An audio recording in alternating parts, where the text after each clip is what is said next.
All right. Good morning. Make sure that we. All right, great. Good morning, everyone. Thank you all for joining with us today. We're going to give it a minute just to let some more folks into the room as we go ahead and get started for our application workshop for our international students. My name is Christina Rivera. I'm the Executive Director of International Admissions for Syracuse University, and it's a pleasure to welcome you all with us today.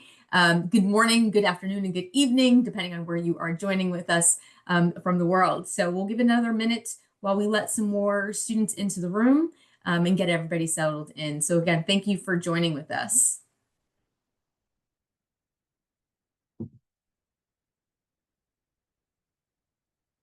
All right, so while we've got folks joining with us, we'll go ahead and get started. Again, let me reintroduce myself. My name is Christina Rivera. I'm the Executive Director of International Admissions for Syracuse University, and it is a pleasure to be joining with you all today. I'm joined with my colleague, Michelle Prince, who is on our back-end scene, who is also going to be handling some questions and answers. If you have any questions, feel free to put those in the Q&A section as well. And we'll add in some links as we go through for relevant information that will be helpful as we kind of talk through some different points through today as well. So to start off, just to talk about a little bit about the application in and of itself and our different plans and deadlines overall for students to really kind of select from. So you may be familiar with the term of early decision. At Syracuse University, we do have two different early decision timelines for students. Early decision is a binding agreement. And so for students who know that Syracuse University is your first choice institution, you may want to apply through our early decision 1 or our early decision 2 timeline. Our November 15th deadline is for our early decision 1. Those students will generally get their decisions back right before or right around the first week of January. Our students in our early decision 2 timeline are generally going to see their decision back right around that first week of February overall. And then our regular decision students deadline is January 5th. Students, as I mentioned, in the early decision or interested in applying for early decision, should note a few different things. If you are applying early decision, you will need to submit a early decision agreement confirming that you would withdraw your application from other institutions if you were admitted to Syracuse University with your first choice major in school and college. Students do have the option to select a first choice and a second choice school and college through your common application. And so some points, important points to remember and kind of note as you're going through.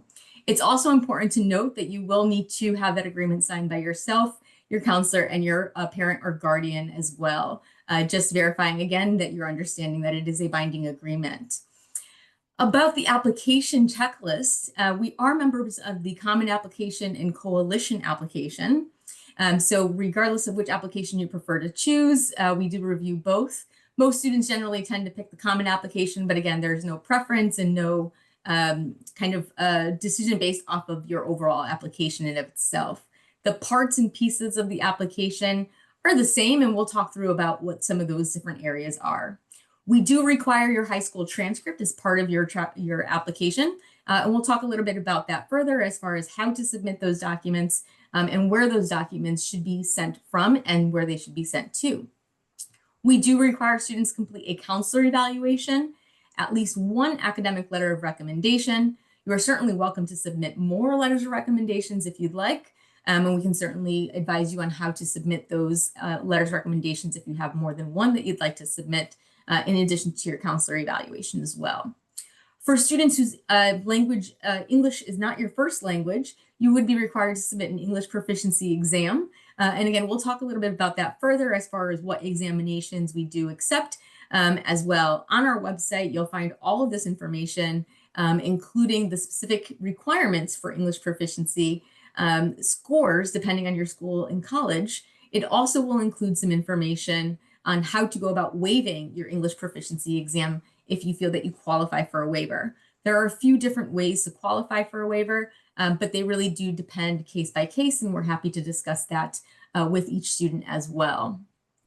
For international students who may require an F1 visa, You will be required to submit any visa information, your financial requirements and financial documents as well. And again, we can talk through that for those students who may need to submit that information. If you are a student who is a U.S. citizen or a permanent resident abroad, know that that part would not be required as part of your visa requirements, as you would not have a visa requirements, but you may be submitting in your FAFSA or CSS profile for those students.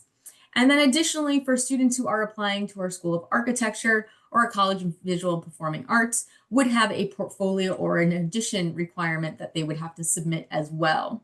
For students who are pursuing some specific areas within our College of Visual and Performing Arts, know that there may be some pre-screening opportunities and requirements that students would have to complete as well. And so we do offer many different portfolio review sessions from both our our College of Visual and Performing Arts and our School of Architecture. So we highly recommend students do engage with those staff members to really learn what the portfolios and the audition requirements are. It's a great way to get some great insights directly from the folks that are going to review your overall portfolio and audition. Our team in admissions will review your common application overall, but they're going to really review your qualifications for that school and college and for that specific program. So really engage with those individuals to really show your interest, but really to learn how to really submit a great portfolio and audition that's going to give you your best opportunity through your application process. So a little bit about the application essay. I think that this is part of probably my favorite part of the application in and of itself. It's our way to get to know you a little bit more as a student and kind of look beyond the numbers. I oftentimes get questions from students to say, like, I'm much more than my GPA, I'm much more than my SAT score, and we certainly know that as well. So there are some few points that we want to kind of give you to just really reflect and help you as you walk through your application essay. You're probably all already in the process of writing your essays, or maybe have already written your essays. So this might be kind of a refresher or just more of a reminder as you're walking through. I think one of the biggest tips that we always like to tell students is to make sure you're answering the prompt. I think that that's one of the areas that students sometimes forget as you are writing, and if you're a passionate writer, to make sure that you're answering the prompt. Oftentimes students will answer the questions how it relates to someone else, but it's not really a reflection of them as they're writing their essay. Making sure you're proofreading your essay is another important area that students should be making sure they're doing. Not asking relying on your spell check or relying on AI to really do your proofreading. You should be doing your proofreading on your own. There's a couple of different ways that we encourage students to do proofreading, or that you probably have learned through school and your overall academic classes. Some of those techniques and methods tend to be, reading your essay out loud to yourself, reading it out loud to someone else. Could be reading it backwards. So there's a lot of different ways to really make sure that you're proofreading your essays. Oftentimes what we find is that spell check may not pick up on a word that is correctly spelled, but you're using the wrong word in the context. So I've seen that a lot through essays, and so it's just an important part to make sure that you are including and just being mindful of it as you're walking through your overall application essay. We really do enjoy reading all of the essays, and we really do read all of the essays. I think that's one of the questions we often hear from students is, do you really read all of the essays? Receiving over 44,000 applications, the answer is yes, we absolutely do read every single essay. We really are committed to understanding students through that entire application process. And again, we know that students are much more than just beyond the numbers. Your application essay is a great way to be able to give us some information on you and your background. But another area that you're really able to do that on your application is through the short answer question that we have for Syracuse University. And so we really want to make sure that students have an opportunity to provide any additional information that you may want to be able to air and kind of provide to us as well. And so really take the time to think through the prompts, think through the question, and really take the time to provide a clear and concise response and answer. We do review this section as well and do a comparative to your overall essay and to the short answer question. So another really great way for us to know and hear your voice overall. We want students that are going to engage on campus both academically, but also while you're in the community as a student as well. And so not only are academics important, but your involvement overall within the community is also important of your engagements on campus, but it's also an area where we'll review for your overall application. So we'll talk a little bit about what we're looking at within your academics and what we're looking at when we're reviewing your community service or your extracurricular involvements, your ECs as commonly referred to as well. So when we talk a little bit about the academics portion of your overall application, many students will ask about a GPA requirement. And we don't have a minimum GPA requirement at Syracuse University. Our typical average tends to be about a 3.8 on a 4.0, and we certainly understand for our international students coming from all around the world, that may not equate the same way within your overall education system. And we're very much so aware of that. And our team on the international team is very much so familiar with the different kind of education systems around the world. So whether you're a student taking A levels or a student taking CBSEs, or if you're a student taking, US high school curriculum and you're enrolled in AP, or maybe you're a student in the IB program, just know that we certainly do understand all the differences and the nuances. So your GPA, as you're looking at it, may not be as clear cut as a 3.8, but know that we'll work with you, and we really do understand the different education systems around the world, and we'll provide a kind of a recalculated GPA for those as well. And we have a lot of different systems and methods to be able to do that. Some professional resources through ACRO, EDGE, through Scalero, WES, so many different services allow us to really help students with that recalculation and really making sure that we understand your overall academics and your educational background. In regards to SAT or ACT, another common question that we do get, are we test optional? And so we do not require the SAT or ACT for students that are applying for this fall or for spring if you are a student applying from those different areas. You can choose to submit your test scores if you'd like, and we do super score. So if you're a student submitting in that ACT or SAT, know that is completely optional for you overall. With some of the new testing changes, I also kind of want to call that out as well. It is really up to the students whether they want to take the additional sections as well. So it's really students' preference on that requirement. One of the areas in regards to testing that's slightly a little bit different, that is not optional, this is a part that students do need to complete or meet through a waiver process, is what we mentioned earlier, is our English proficiency testing. So we do take the TOEFL, the IELTS, if you're a student who's taken the Cambridge examination, or if you've taken PTE or Duolingo. So a lot of different options for students to be able to submit English proficiency. As we mentioned earlier, there are opportunities to submit English proficiency waivers. The way we review application waivers or English proficiency waivers, for students is once you've submitted your application and any supporting documents, at that time we'll review your application and consider you for English proficiency waiver. So we do have many different opportunities and ways for students to have that automatically waived. Maybe you've studied within the US for a certain number of years. Maybe you're attending an English curriculum school. So know that there are a couple of different methods and options to provide that waiver, but we do it based off of your application submission. So we often get this request ahead of time, but we can't offer that waiver until we have your overall application and any supporting documents as well. So just something to keep in mind as you're going through your application overall. So to talk a little bit about the documentation and how to submit your documentation, I think this is the most important part that we talk about with students, especially for our international students, as you're trying to make sure that you're submitting your documentation on time. Know that we cannot accept copies from students. Transcripts do have to be provided to our office officially through either your school directly, which they can provide to us via email, via the Common Application, a couple of different ways and methods, or through the Ministry of Education as well. And so there are lots of different ways for students to send those transcripts electronically now. And so no worries on having to mail physical documents if we're able to receive them electronically and also receive them directly from those sources. So again, just to reiterate, we do not accept transcripts sent in by students. So just something to kind of highlight and kind of point out. Test scores do also need to be referred to by directly to the testing agency. So those scores for English proficiency, we do not accept self-reported scores for English proficiency.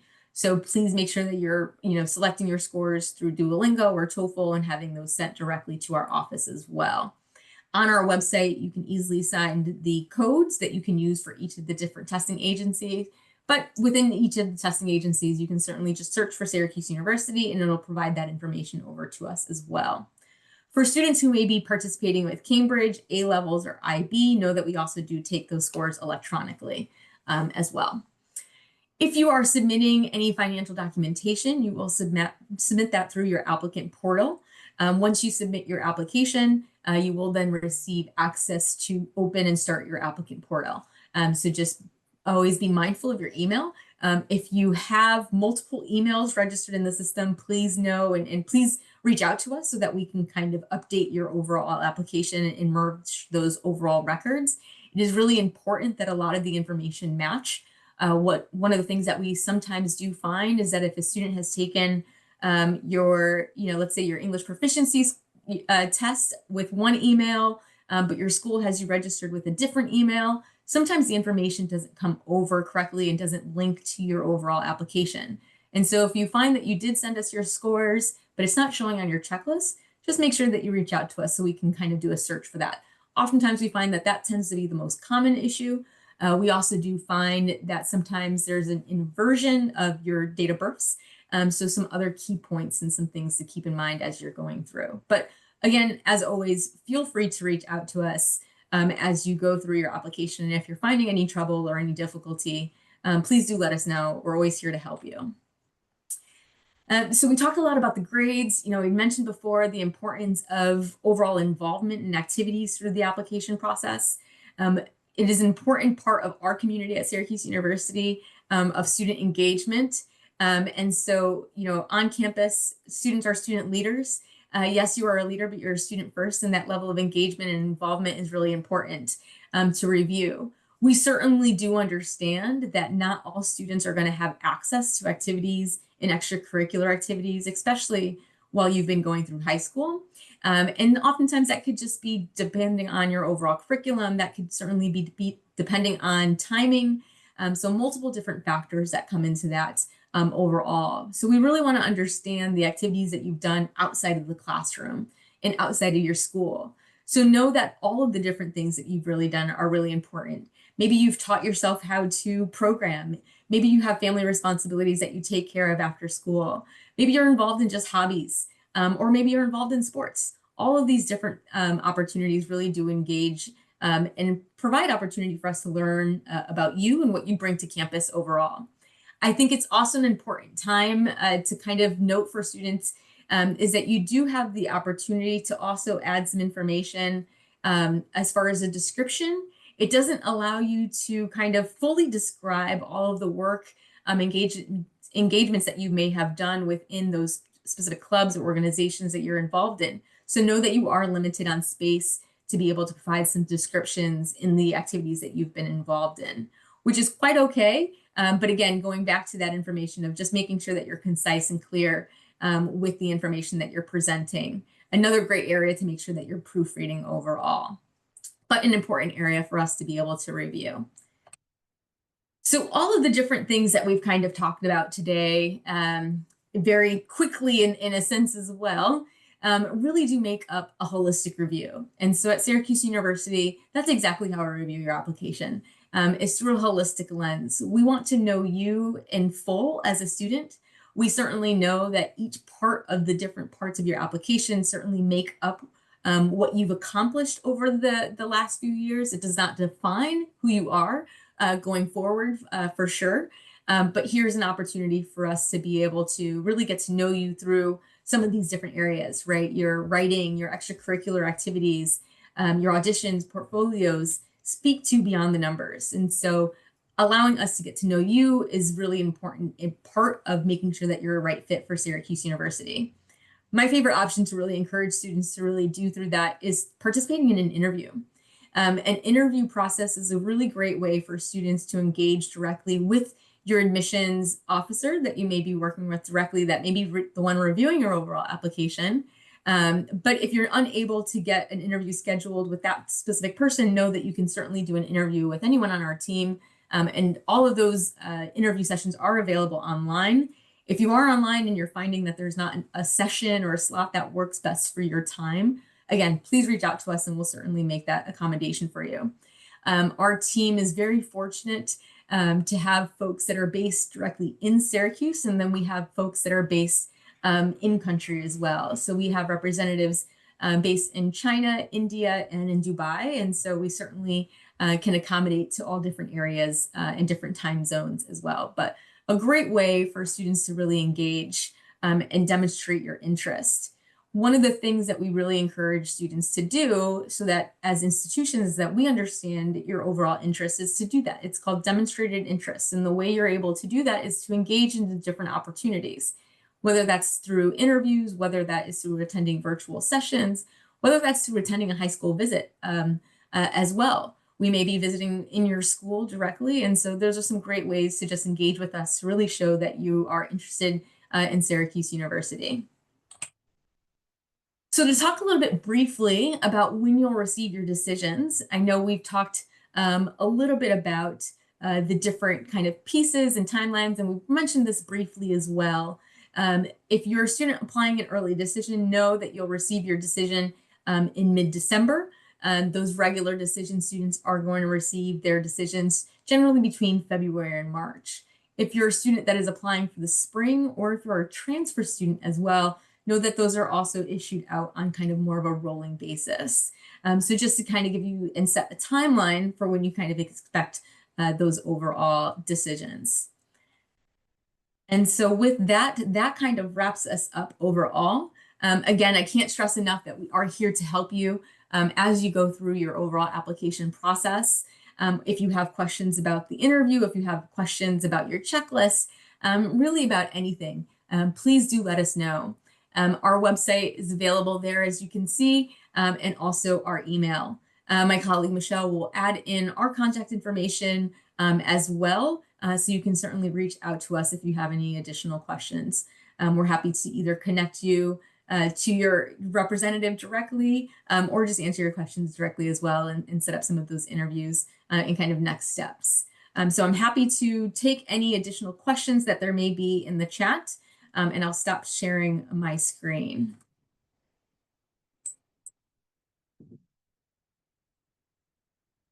And it looks like we've gone ahead and answered most of the questions that are already in the chat. So great. So if there's no additional questions, thank you all for joining with us today as we go through and walk through the application process for our international admissions process at Syracuse University. Again, in the chat, you'll find some additional information about the application process, that checklist, and if you're interested in those portfolio and auditions kind of timelines. So we do see a raised hand.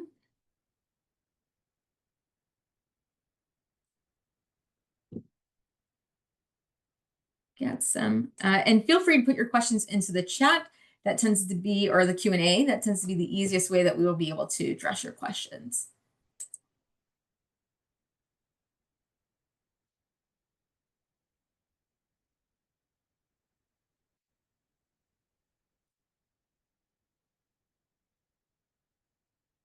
Certainly. So some great questions coming into the chat. And so continue to send them through so that we can work through and answer them as well. We certainly do understand that there have been some changes in some of the programs, not accepting applications for this fall. And we certainly do apologize and thank you for your patience as we work through some of those different areas. Really, you know, those are programs that we've had to kind of take a reevaluation on overall, but Certainly some of the things that we have kind of looked towards and looked at to be able to evaluate for future opportunities as well. If you're a student that has been interested in those programs, know that we probably have reached out to you and kind of talked to you through as to some different alternatives and some parallel pathways and different opportunities to that as well. So certainly great question there. For students that are interested in housing, international students and all students will live on campus as well. There's multiple options that students can kind of participate in for living learning communities, options as well for students to engage in, whether it is academic based or just kind of overall interest based. Know there's some opportunities there. We'll have some opportunities too virtually for just general information sessions too. I see kind of trend within the questions. So know that we can certainly go through and provide you some information about those, but I definitely encourage you all to register for an interview. The interviews are a great way to really ask some of your very specific questions overall. Students do have opportunities to take advantage of many different areas outside of classrooms, whether you're looking at engaging in clubs and organizations is the first and foremost way that I always encourage students to engage, on campus, and you can do that right from day one. There are many different internship and research and of course competition opportunities as well. Really depending on your overall, school and college and major, there may be some very focused activities, but there may be some very open-ended areas as well. So it really does vary, but know that there's open access for many different areas for students to engage. Our Barnes Center is another great way for students to engage on campus and to whether you're a student that's interested in sports or just recreational activities, if you're interested in yoga, maybe a little pet therapy, a lot of different opportunities to engage and get involved that way as well.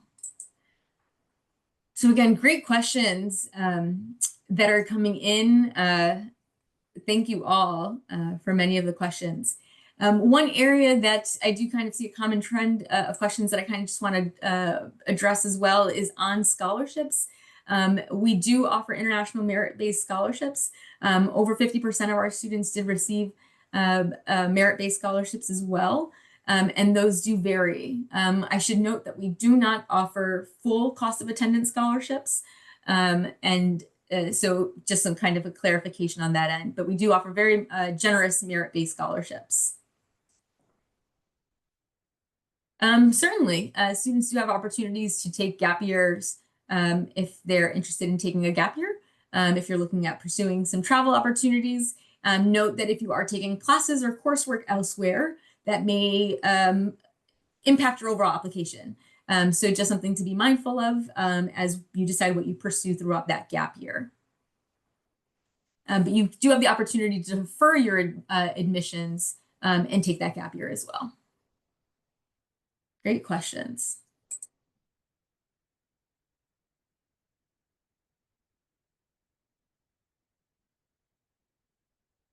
All right, seeing no other questions coming in. Again, thank you all for joining with us. I know Michelle has shared in the chat on where to find the link to schedule a personal interview.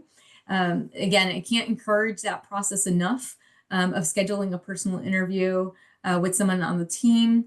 There's so many different ways to engage with a virtual tour on campus as well. And so highly encourage students to take a tour. If you're able to visit us on campus, please certainly let us know. We'd love to meet you when you do visit and take an in-person tour. But again, if you're a student interested in some of our programs that do require the portfolio or an audition, make sure that you are also signing up for those virtual information sessions. And please also sign up for an information session, a general information session as well. So merit-based scholarships are automatically considered for students, just as a point of reference. We'll review those at the time of you submitting an application. So great questions. Again, thank you all so much for joining with us today. If you do have any additional follow-up questions, feel free to reach out to us at orange@syr.edu, or you can reach out to us directly on our emails that we've provided in the link there as well. Again, thank you all. It was a pleasure to be able to chat with you today, and go Orange.